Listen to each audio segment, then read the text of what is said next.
So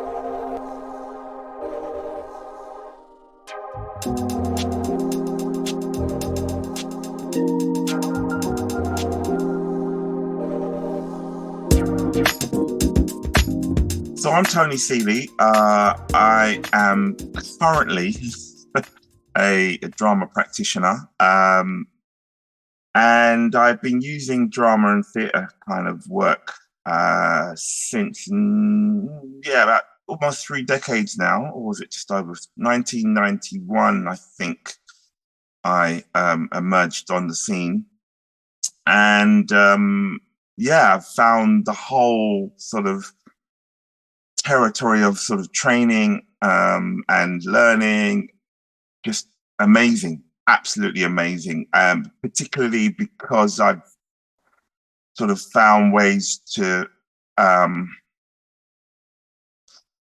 sort of earn a living from it, really, and not sort of return back to any other sort of other non-creative work over the last couple of decades. Really been sort of putting my hands in lots of different pies and different projects with different people in different stages of development, which has made me more creative. I feel a little bit kind of scatty with that process, running here, running there. But as we know, the freelance world, it's so rubbish sometimes that you have to be just doing all sorts of things just to kind of pay the rent. I know, and it's a blessing to be able to reflect on that now, when you're in a place, as you mentioned, where you can be creative and make work every day and work with people. So, have you always been into drama? Is theatre? Has it always been a love, or how did you end up in this occupation? Yeah, so I kind of grew up in South London, in Brixton, and I grew up at a time when there was lots of youth clubs around, and sort of around me was a lot of joy going to school, actually. Never really been interested in, never knew anything about theatre or drama or anything like that, acting, whilst I was at school.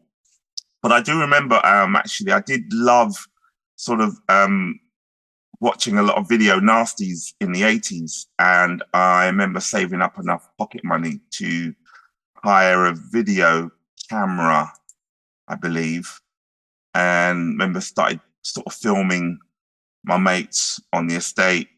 And at the time, you know, pretending, okay, you pretend you're Godfather, I pretend I'm Don Troy, I'll pretend I'm this character, that character. And we would just have a laugh. And I'd sort of film people and sort of play it back and kind of think, oh, this is kind of interesting. And then I suppose I got kind of interested in sort of watching, a lot of video nasties in the 80s with a video shop down the road. And I would save enough money to hire 2 video players, and I'd copy the films, and then I'd take them to school and have a little black book and hire them out and go, right, it's 20p that Peter owes me, 25p Stephen owes me, whatever.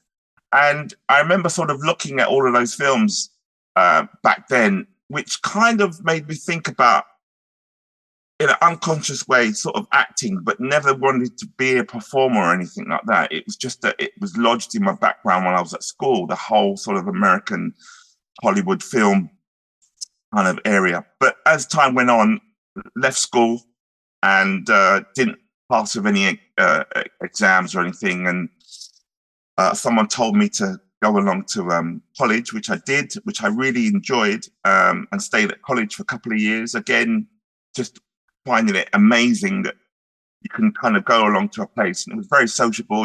No one was telling you to go to lessons. And I spent a lot of time in the Students' Union putting on dances and raves and trips here and there. But the backdrop to all of this was that I suppose being a sort of 15, 16-year-old in Brixton, there was a constant terror on the streets by being stopped and searched and roughed up by the police.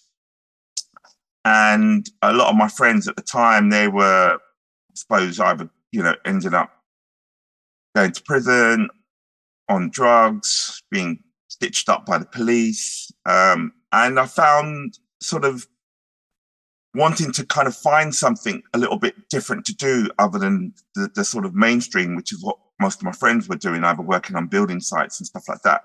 And I remember leaving college at the end of 2 years, and my girlfriend at the time said, "What are you going to do?" I said, "I don't know. I got no idea. I can't go back to college because that would just be another year of wasted academic year, even though I did enjoy myself and made loads of contacts." I thought the one thing I did like at college, even though I never went to the lessons a lot, don't know why, but it was accountancy.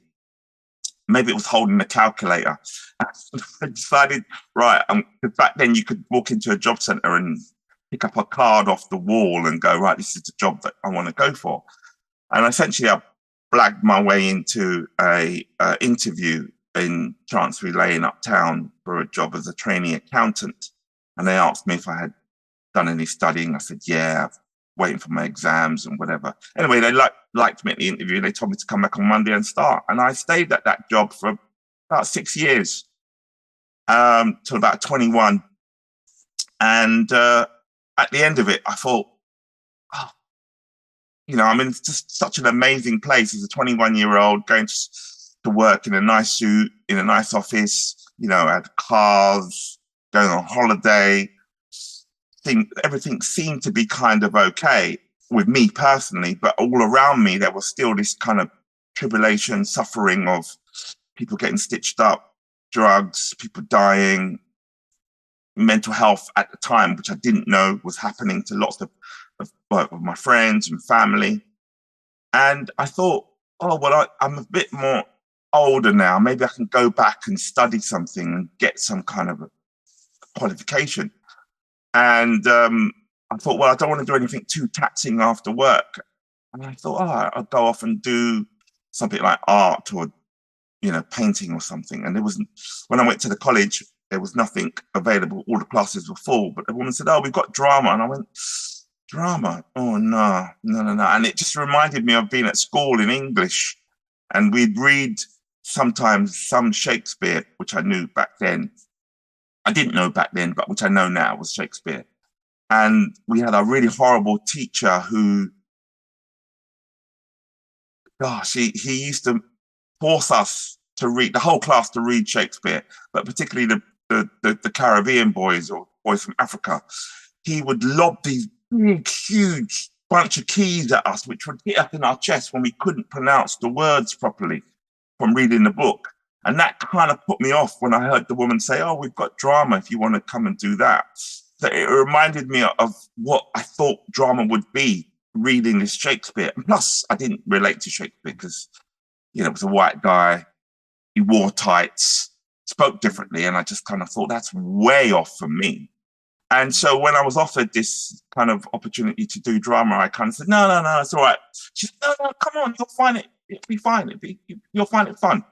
So I did join the class and I liked it and it was great. And, I don't remember what I actually did, but I remember doing a lot of laughing. I think I was the only guy in the class.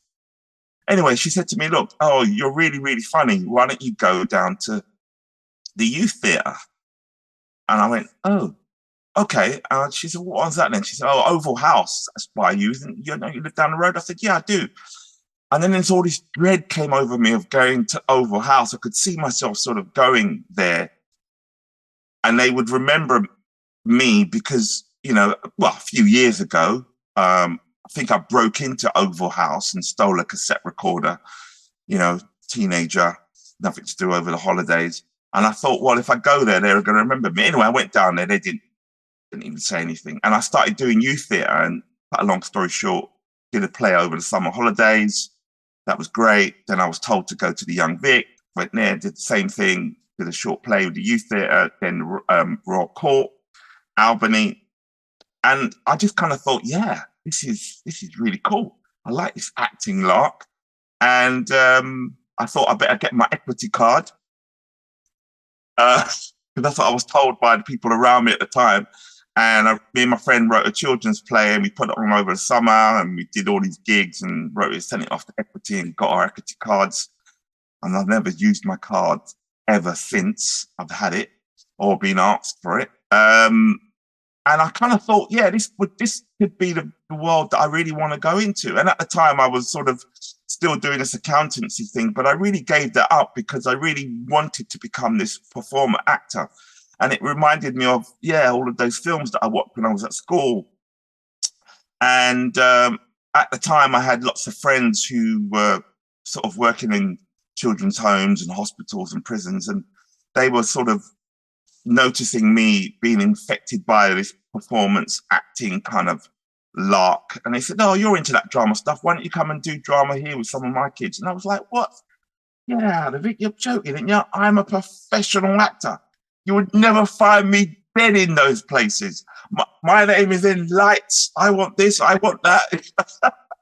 And I remember sort of, thinking that I had the balls to be this amazing actor. And to be honest, the truth was, I was just excited, but never had the experience of any actor training. It was really just going along and meeting these professionals who were putting on plays and enjoying them, and then thinking I could act. And I never really knew what it was all about. And then really I decided to go to the City Lit, study some acting classes, Utah Hagen, and, that really sort of made me explore improvisation and stuff. And then at the time, I remember these friends sort of saying, "Look, Tony, man, you've got this talent. Why don't you come and sort of work with me at the youth club?" And I was like, "No, it's not really my kind of thing. I want to be a professional actor."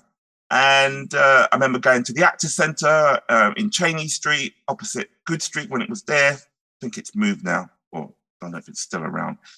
And sort of going along to lots of these acting classes where professionals would just run their acting classes. And I just thought, right, I've got something. Why don't I kind of find a way to use it? And I went back to some of these places that friends had invited me to come and work. And I went in there and sort of realized what I was doing was a complete mess, and nothing worked in terms of engaging or getting people to participate, because I think I went in there and sort of said, right, stand still and hold the script and breathe, and all of these kind of regimental ways of what I understood what acting was.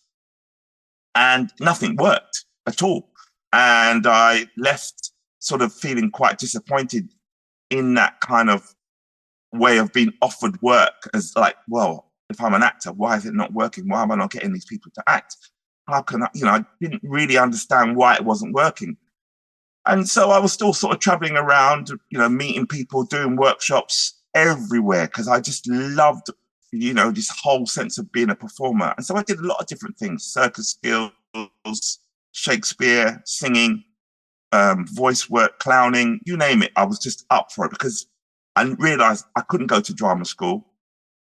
I had to earn money to pay the rent. So it was about, how do I do that? And it was always like this appetite and, sort of feast on where can I go and learn something creative. And a friend of mine said to me, "Oh, this director's in town. Why don't you go and do some work with him?" And I didn't know who he was at the time. So I spent a whole week with Augusto Boal, and we put on a play at the end of the 5 days, and it blew my mind, to be honest, because it'd been really different compared to all the other workshops I'd done up to that point, where it was about sort of making theatre with everyday people. And things started to kind of click for me personally, because I could kind of relate to the suffering and the tribulation that my friends were going through, and how I could kind of use, drama to look at their own concerns that they had, the things that were important to them in their lives. And when I went back to some of these places that I was being invited to, the prisons, the hospitals,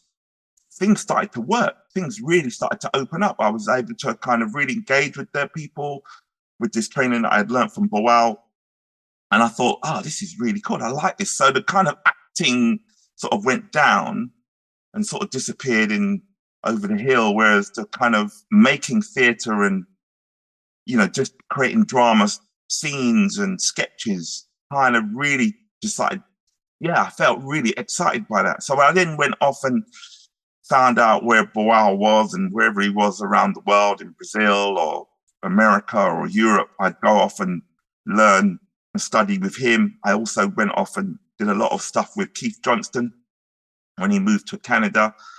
and lots of other practitioners around the world. And that was really my training. And so I brought all of that back to, I suppose, the community that I'm still working in very much today. It felt like I was able to come back to my community and engage with people and get them to tell their stories through performance and through theatre. And that has kept me going pretty much. Yeah. Thank you. Thank you for that very reflective insight into your journey and your career trajectory. What would you say it was about Boal and John Stone's approaches or practice that triggered that feeling of fulfillment within you, do you think? I think within the sort of being a performer kind of world, I remember sort of, getting the stage every week or going to the Actor Centre or going to Cealy and looking up on those boards and seeing, what was available for actors and come and join this play and this troupe and that director doing a workshop. And I remember sort of getting lots of, fringe theatre auditions at the time. And often I'd find myself, getting either, the near lead or the lead part. And when it came to doing the sort of plays that required me to take the lead part, I think there was a problem there, because what I noticed was that I was being offered these lead parts and then I was asked to learn all of these lines and spit them out 3 weeks later on stage, when I never really understood the English, not having not that you need to be academic, but not knowing a little bit about the language and, just sort of understanding English in the text form and having to articulate that in rehearsals and the pressure of learning these lines. That really started to trouble me, and it got really serious for me, because I remember just sort of really getting really stressed, really angry, really upset with myself of not being able to cope and manage with the feelings that I had around learning these lines, and then telling the director of the company, I can't do the play. And they're like, why? What's the matter? And I was like, I'd make up some excuse. I'm not feeling very well, or my brother's not very well. Some excuse that I made up. And really, I think at the boil of the heart of it was that I wasn't able to kind of learn these lines in the way that they wanted me to do them, particularly in that short period of you've got all of this big script and we're going to start the performance in 3 weeks' time. That just terrified the lights out of me. So when I kind of met Boal and Johnston, there was none of that pressure. It was just like an open playing field. And whatever I brought, that was my performance. And I kind of realized that was more the kind of work that I wanted to do. I was more able, more freer, more open. I felt much more creative and certainly less stressed and pressured working within that realm without a script. And so that's kind of why I kind of let go of the actor kind of way of being and wanted to be, and more into the sort of devised theatre kind of world, really. One of the reasons that I was so excited to speak with you was in relation to your interest in facilitation and facilitator training. So I saw your advertisement for one of your groups, one of your seminars on facilitator training, specifically for working with difficult or hard to engage groups. And that got me thinking, how did you start as a facilitator, and how did you begin to piece together what skills you should use or were using to kind of make or to facilitate? Yeah, thank you. That's a really great question. I think when I went back to my community to work, that's when I realized, in a way, doing facilitation is the easiest thing on the planet, but the most hardest thing to do to get it kind of okay, not so much right, but get it okay. And I think for me, it was more around working with, like you say, everyday people. And it was just the ability to feel confident to know that, how do you turn a group game into theatre? How do you go from discussing playing a group game, a drama game, having a discussion about it, and then transitioning that, making that smooth transition into theatre. Those were the skills that I was kind of around when I was going to the workshops, and I didn't realize that until I put that into practice. So one of the major influences that enabled me to do that was I remember sort of probably know them, Geese Theatre. And I really adored their work because a lot of their practitioners who'd worked for them, a lot of them were freelance, and I was obviously working with them or going to a lot of their workshops. So the style of facilitation that they carried and conducted and upheld, for me, felt like it was like the Premier League, high class, really sophisticated, but so simple kind of way of working with groups.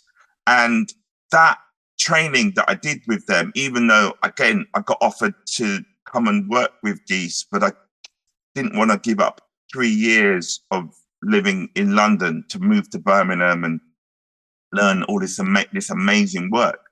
But I kind of hanged out on the fringes for like 9 years, working with different practitioners who were associated to Geese, learning this technique of facilitation skills. And then obviously you have to go back to your own communities and trying it out. And so for me, it felt very easy once I'd known what I was doing in terms of like listening to people about their concerns and their passions and their problems. And then sort of just at the very least saying, well, show me what that looks like. You know, what does that look like in a little sketch? And often they would present that back. And then it was really from that sort of presentation that they did, that little sketch showing, I was able to kind of, you know, open up a world of perspectives from different character points of view for that person.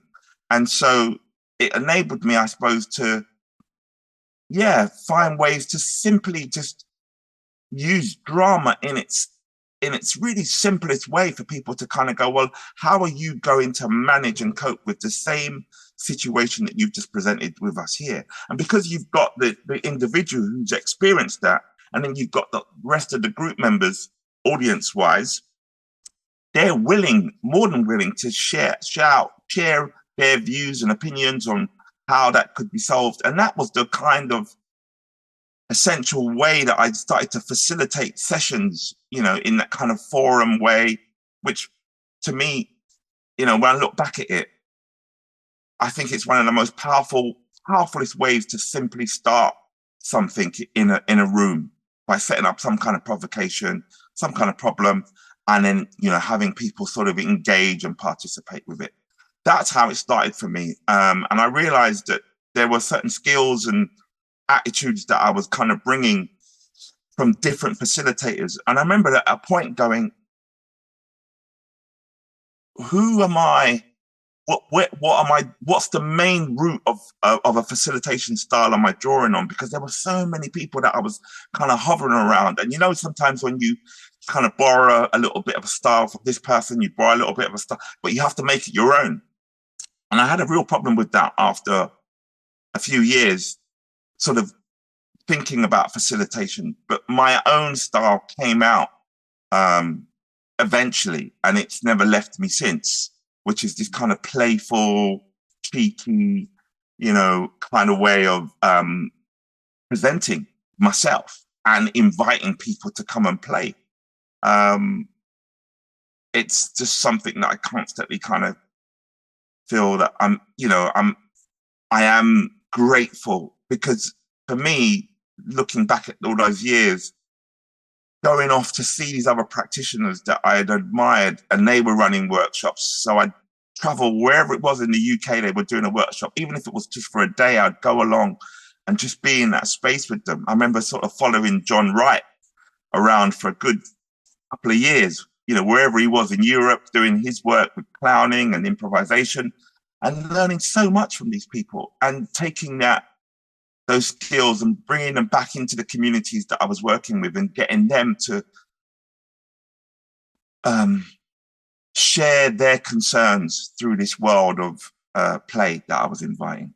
What would you list as some of the things that new or existing facilitators struggle with the most that they share with you on these training days? Well, often when I do the course Beyond Resistance, that really for me was created because I realized at the same time, going back to sort of 2003, 2004, as a drama practitioner, going into lots of those youth clubs, crews, prisons, and, you know, sort of saying, hi, I'm Tony, I'm here to do a drama workshop. Fuck off, I don't want to do this shit. How do you stand up against that terrain? And it was really when I realized that's the battle that I'm in. I call it a battle because sometimes it feels like I'm in a trench and I've got to somehow find a way to engage these participants who are so different from me in one way. They're, you know, obviously in this institution, and it's like, you know, me coming in to really genuinely invite them to kind of do something which they're kind of thinking, what, you want me to hold that? Fuck off. And so I kind of go, oh shit, here I go again. All right, let's not all hold hands. Okay, we're not going to hold hands today. We're going to do a different activity. We're going to play the newspaper race. I want to see how many of you guys can get across the room to the other, you know, in a certain amount of time, holding these 2 bits of paper with your team members. Okay, in 2 teams, off you go. And during a game like something like that, what I'm seeing afterwards or during the game is some of those guys who categorically didn't want to touch, hold hands, and come on, I've got you. Yeah, don't worry. Yeah. Me and you, yeah, I've got you over. Don't worry. And they're all being all physical. And I'm laughing there. And, you know, afterwards I'm going, oh, such an amazing work, guys. Yes, look, you did so well. But I thought you said to me, you know, you're not into touching and holding. And they're looking at me and they're kind of going, you're smart. Okay, yes, I get it. All right. We are, yeah, lads, we're all holding hands. Yeah, it's okay.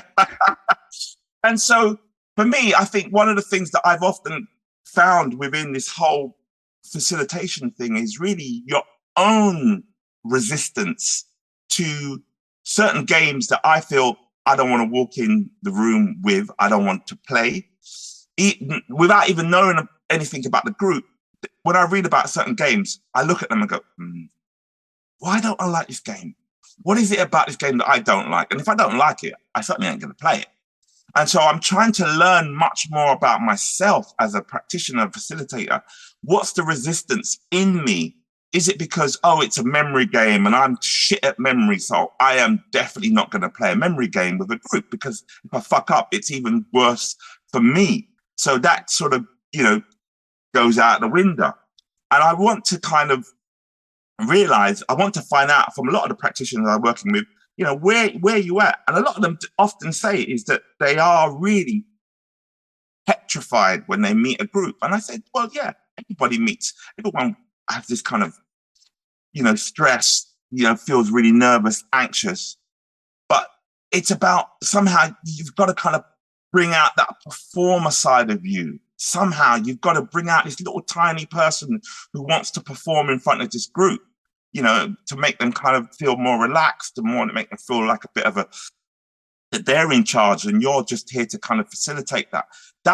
I find that's the performer archetype that wants to kind of come out and be a prat, be a stupid, whatever it is in front of them to make them feel like, yeah, okay, well, you know, maybe there is a bit of a chance. But often I think for me, one of the major things that have helped me is, yeah, learning a little bit about your group. That can be dividends either side, positive or negative. Someone can tell you so much about them. You're like, why do I need all this information? You know, and sometimes there's been times when I have to have had that information, but often it's like, well, you only just need to know a little bit about the group and the context. For me, it's more about what's the room I'm going to be in. If that room got those fucking swivel chairs that the young people are going to be, you know, on and playing around, because that's going to take away the focus and, you know, straight away. So I've got to crawl them back. What else is in the space that's going to take away the focus of me being in that room with them?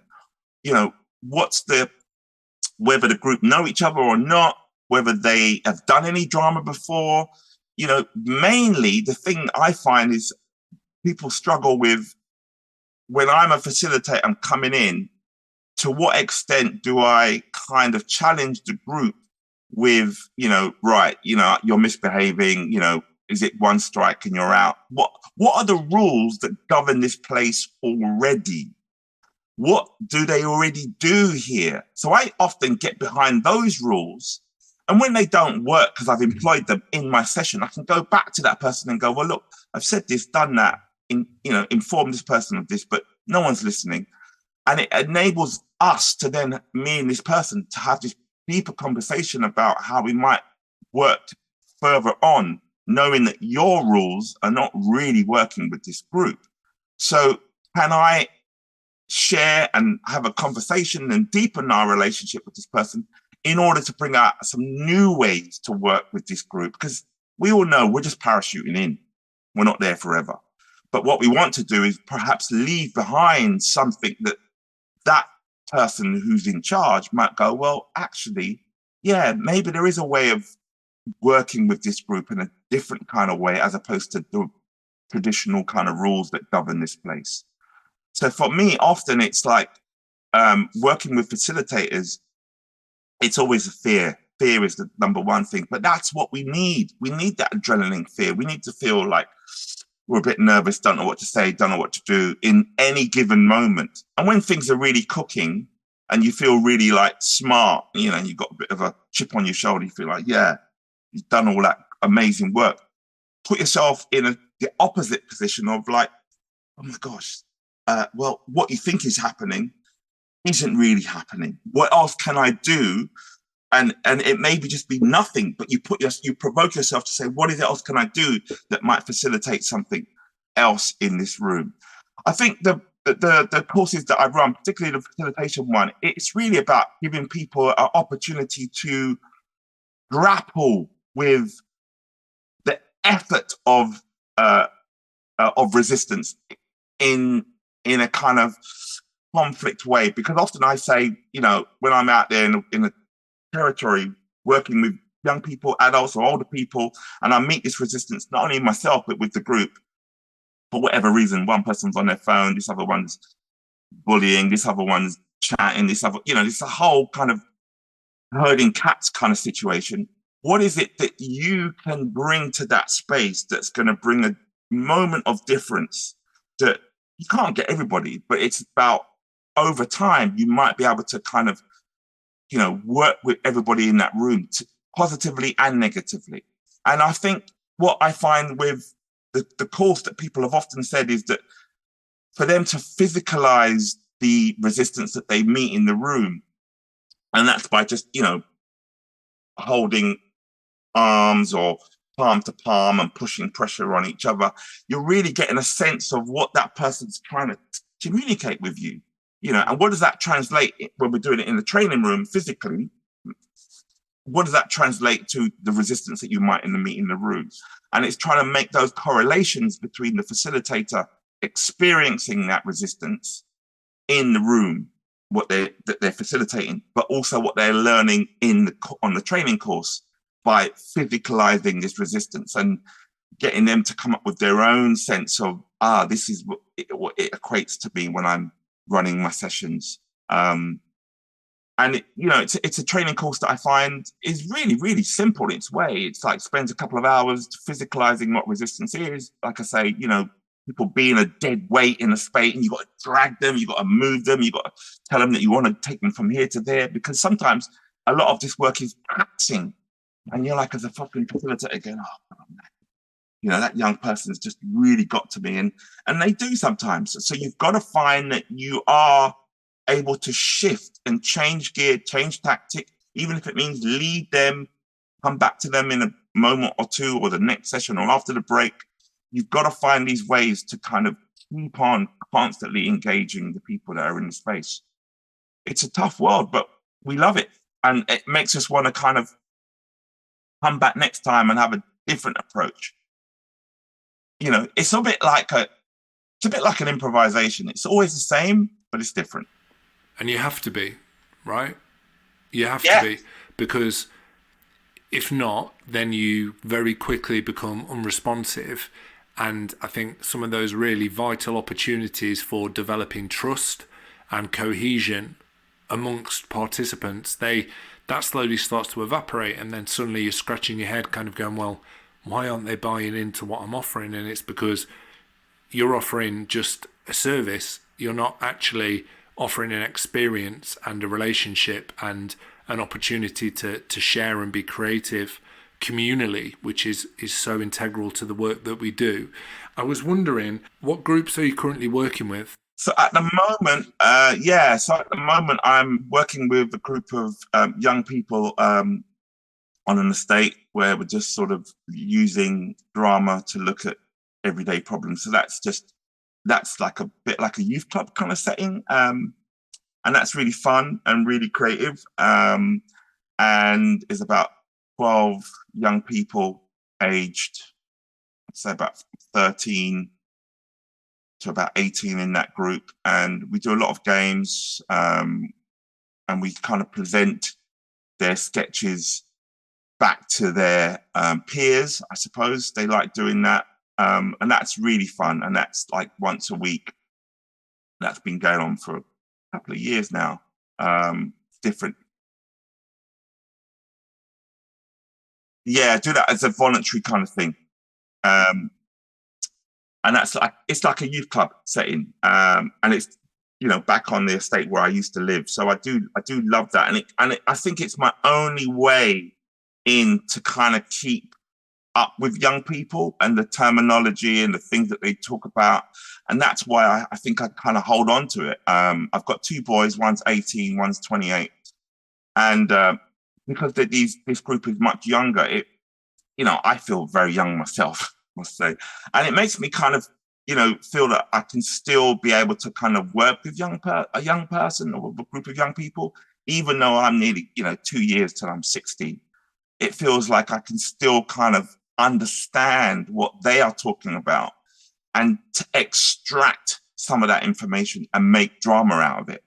That's what is the key, I find, is to kind of use information and detail that they are concerned, they're worried about, they're talking about in the break. And can we come back in the room and make a scene out of that? Because then they're like lit up like a Christmas tree, because they all got something to say. They all want to participate in it because it's what they understand. It's what they know. This is the kind of territory and language.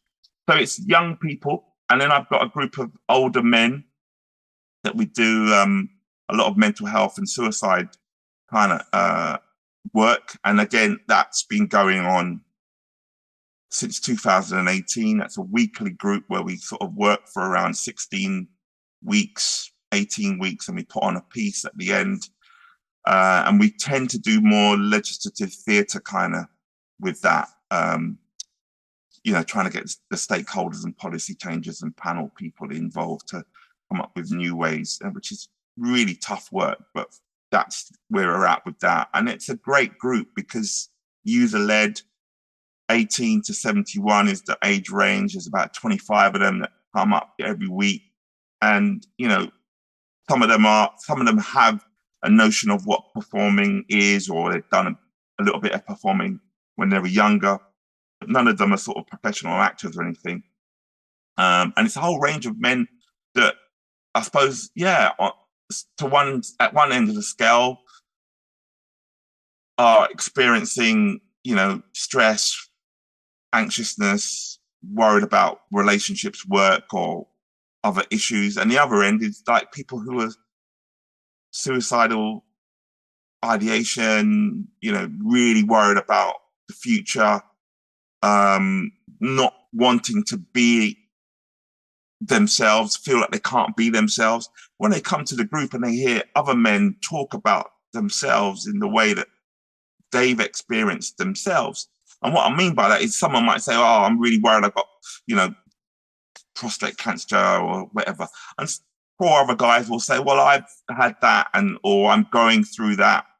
And instantly that's sort of helping that person who's raised that issue feel more at ease because there's a kind of wealth of experience in the space.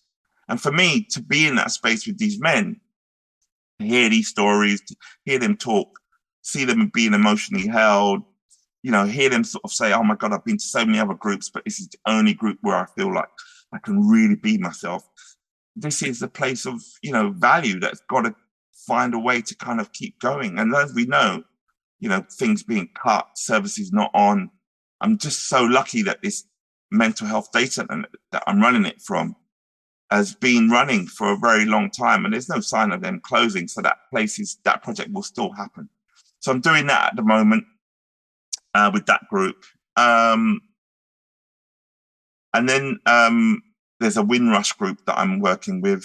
We make performances around some of the sort of injustices around the whole immigration and kind of thing that's happened to a lot of them. And we perform little sketches and scenes back to the Home Office from time to time to, get the Home Office people to consider rethinking about some of the recommendations that have come out through this report.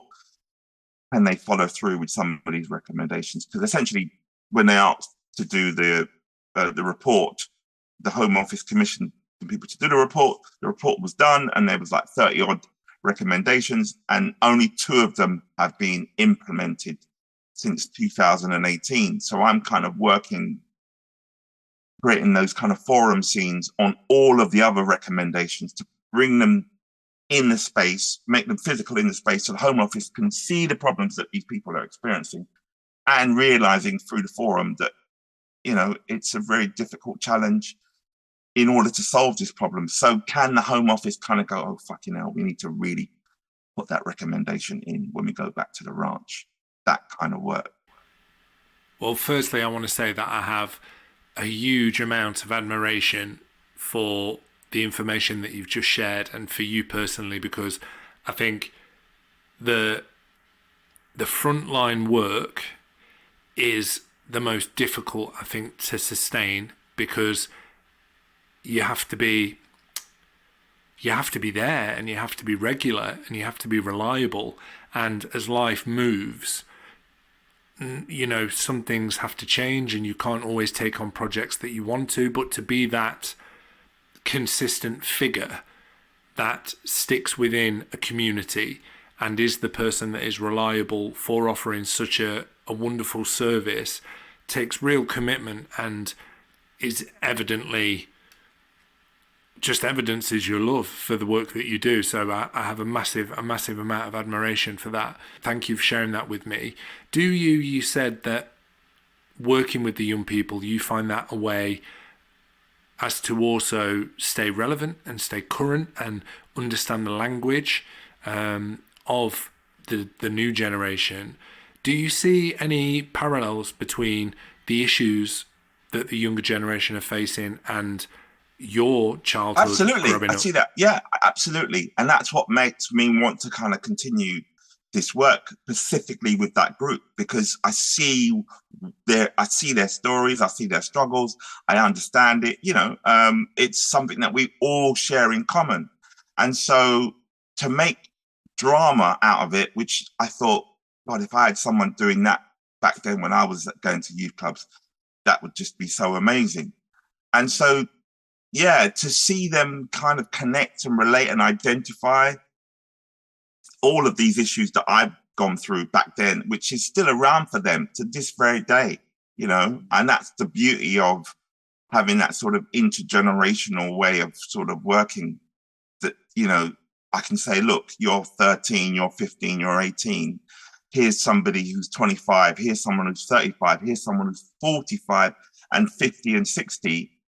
They're still experiencing what you're experiencing in this young full age here. What is it that we can do that will circumvent for the next 20 years? Because these problems ain't going away. The way that the police are going to behave, and the way that you're going to find yourself out on road, no matter what skills, qualifications you've got, whatever suit you're wearing, you're still going to get troubled, in the workplace, at home.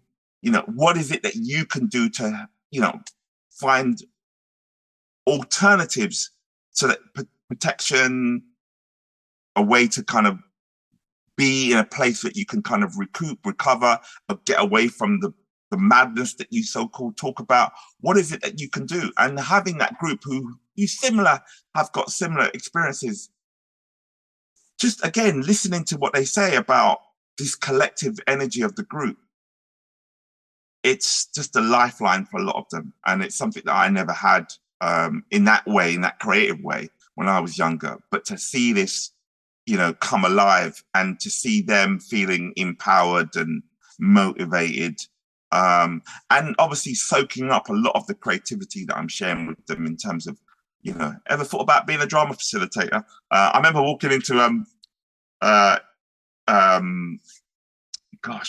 some secure units back in the day when we used to do a lot of prison work, and I got a big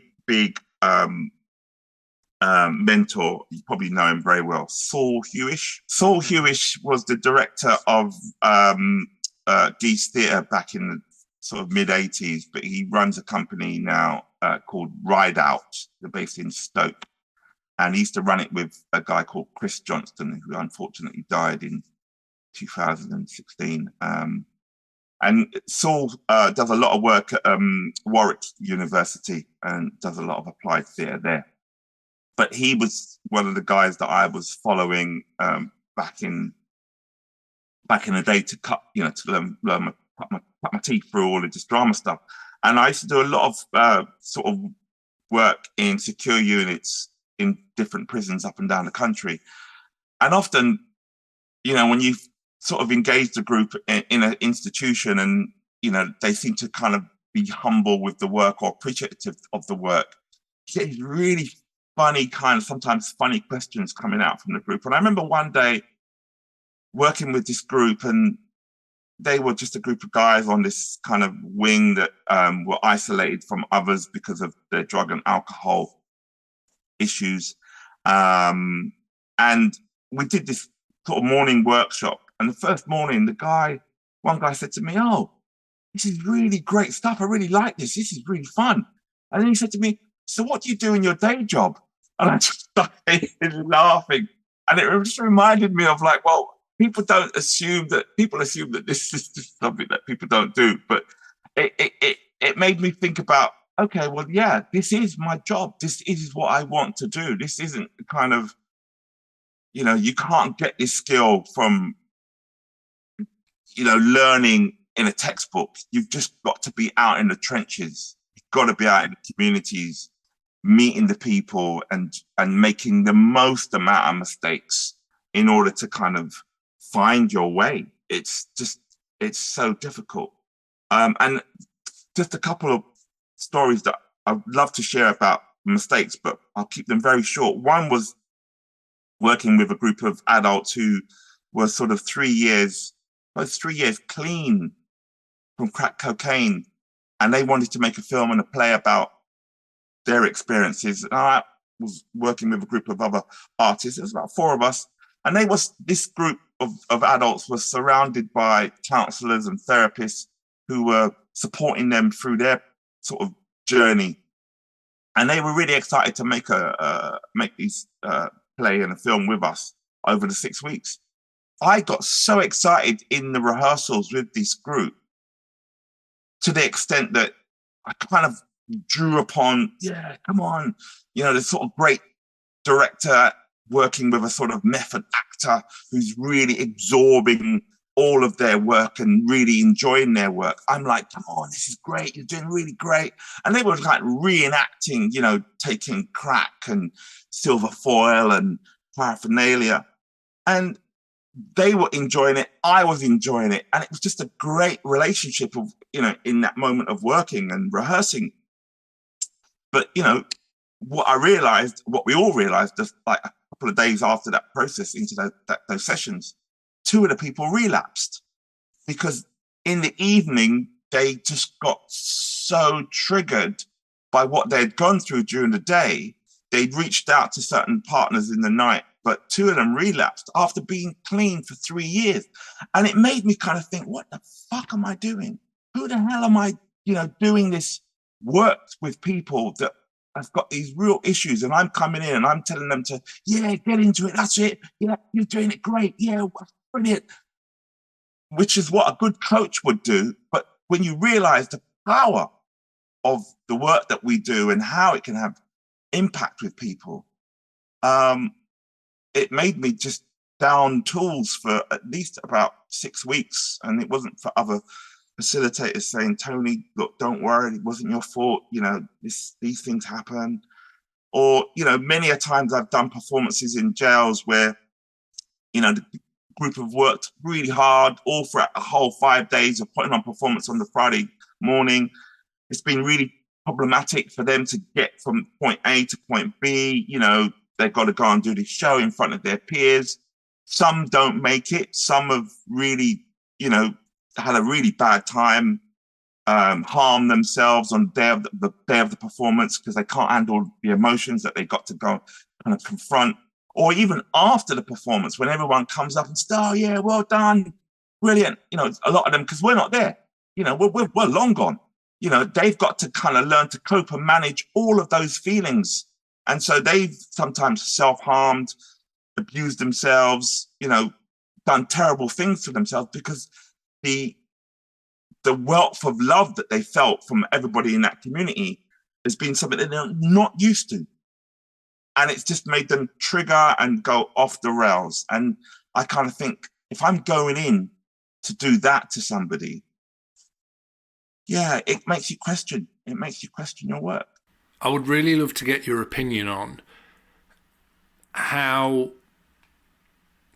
our field of work can sometimes produce and fund projects and opportunities for communities that can sometimes be more exploitative than actually beneficial.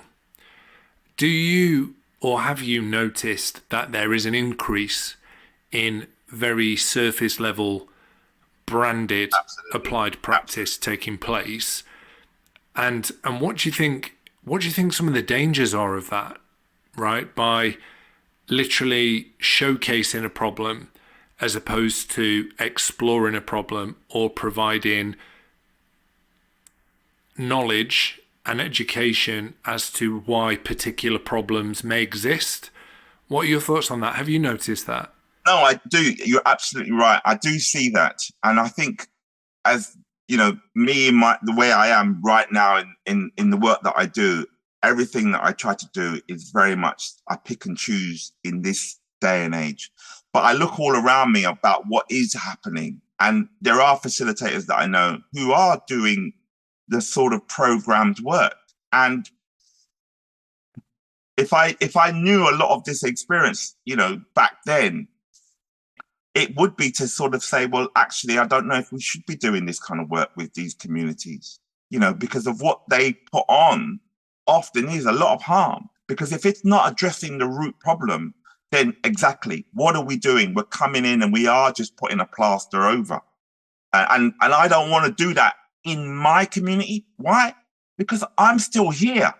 You know, I'm still going to be around tomorrow. You're going to, you know, pass me in the street.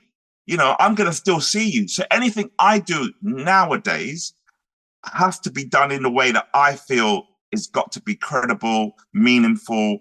You know, there isn't this sense of, yes, because I know, you know, funding's terrible. We don't get enough funding to do the projects that we really want to do, but it's got to be meaningful. Otherwise, I don't want to touch it.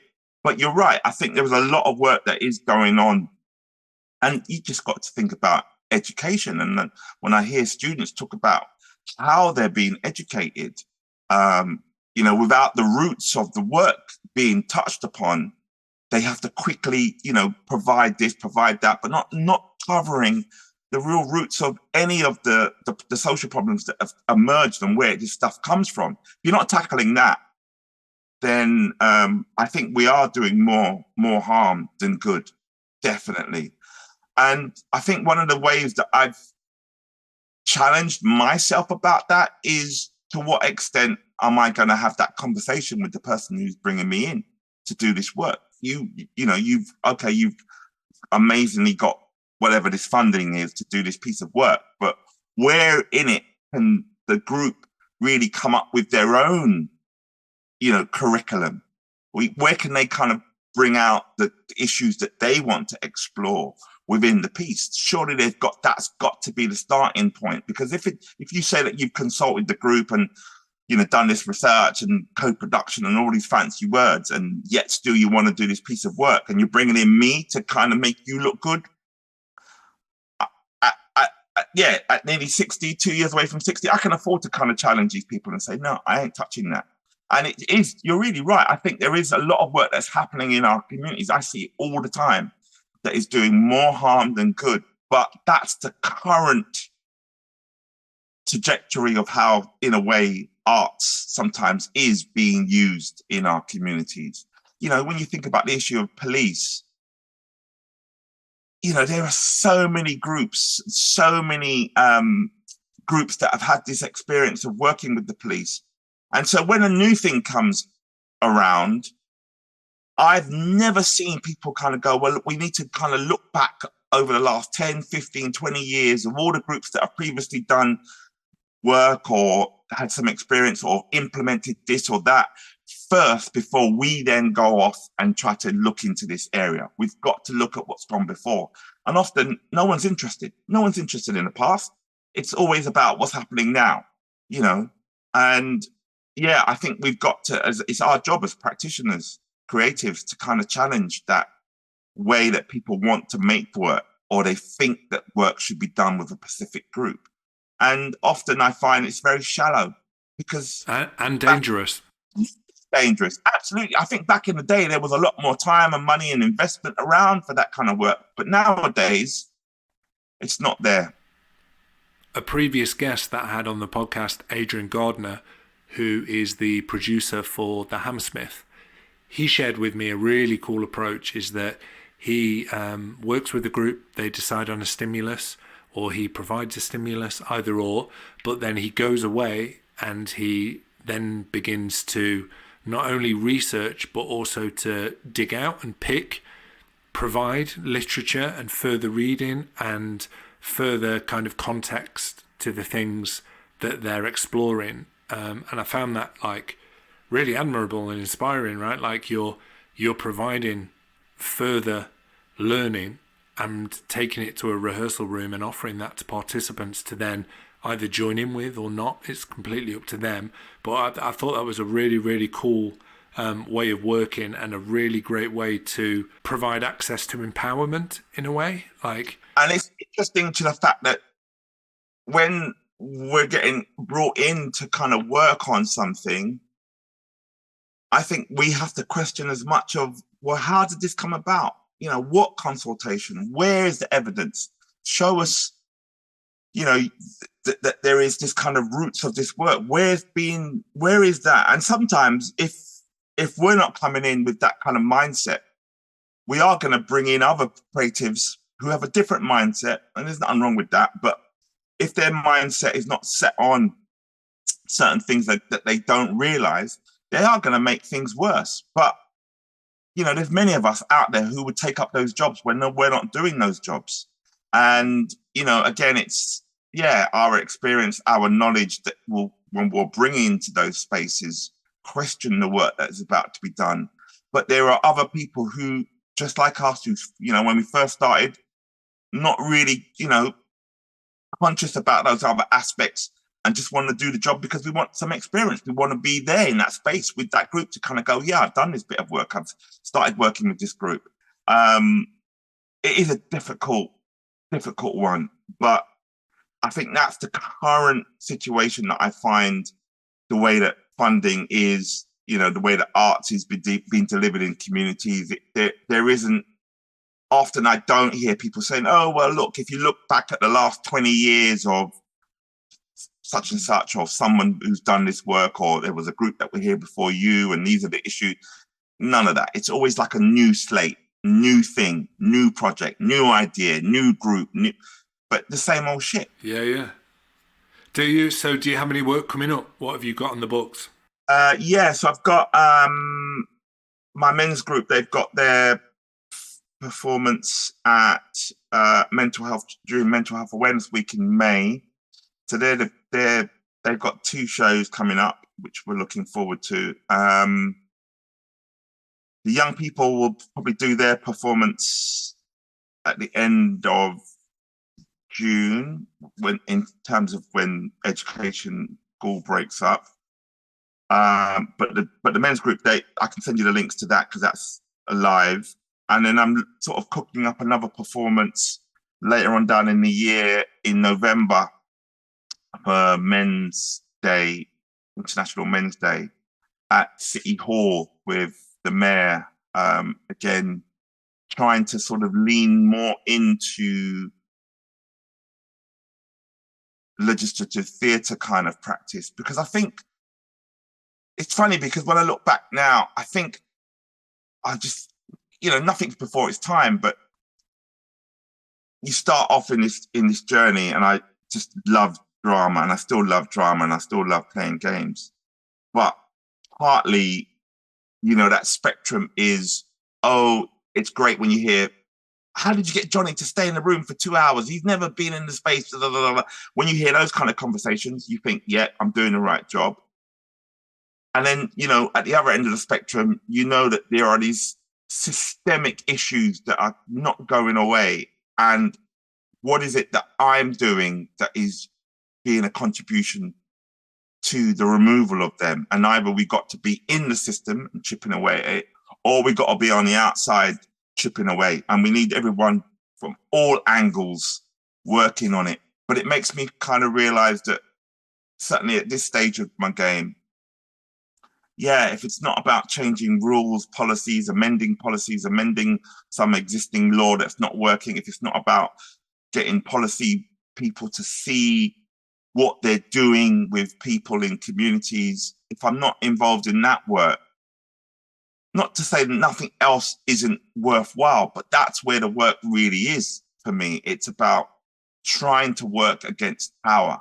And I just wish that, I suppose I kind of would have come across this kind of angle a lot more. Maybe it's always been there, but my focus hasn't been there. I'm not saying that all the other amazing work isn't worthwhile, the clowning, the improvisations that you do with groups that just bring out, individual personal change. Yeah, that's what we still need to be focusing on. But at the same time, keeping an eye on that political, systemic issues that are kind of surrounding us, and what are we doing for our work that might help us lean into that more. And we've got to look at who else is doing this work and lean into them and try to find ways to collaborate and be part of that. So for me, at this sort of stage of my practice, I'm very much in tune with the kind of, how do I change policy? How do I change the way that this institution works with this group? Is there a way that we can change things for them? Even though I'm not going to be around, but if there's a change made within the institution that these people want, that's the kind of work I want to be involved in. And it's not always easy. It's not always going to be the one that I can get that kind of gig. There'll be other gigs where people are saying, oh, just come and, work with a group of people. We'll pay you loads of money and you don't have to worry about anything. I've got to decide, as a practitioner, where do my loyalties lie? It's and as time goes on, funding is just such a bloody minefield. You've either got to be the freelancer who's got their own company drawing down funds, or you're out there running with all sorts of people and creating work, collaborating with those other partners, making the work. But I want to be by making it, doing that fucking research from the beginning, so that when you do parachute into those projects, you're not just coming in at the cherry on the top, sort of way of working, which is often what we do in communities. People just parachute in and parachute out. But like I said, I'm left still walking up and down in the same community, seeing the same old people. So I've got to hold my head up at the end of the day to know that what I've done so far has been meaningful, of value, that still needs to be done, and people can kind of respect. If anything that Tony's doing, I want to be part of it because I know it's going to be impactful. Well, you've certainly made an impact on my morning. Thank you. Tony, thank you so much for your time. It's been a pleasure to just sit and talk with you and listen and learn. Thank you so much. I will include all of your links and profiles in the description for this episode. So thank you. And yeah, it's been a pleasure. I hope to see you. I hope to see you again in the future. Thank you. Well, Tom, it's been great talking to you. I do hope to, meet you one day in person. We can have a big hug together. But yeah, it's been an amazing couple of hours. I've really enjoyed my time. Thank you. No, you're more than welcome. You are more than welcome. And enjoy the rest of your day and your week. And yeah, let's keep in touch. Bye-bye.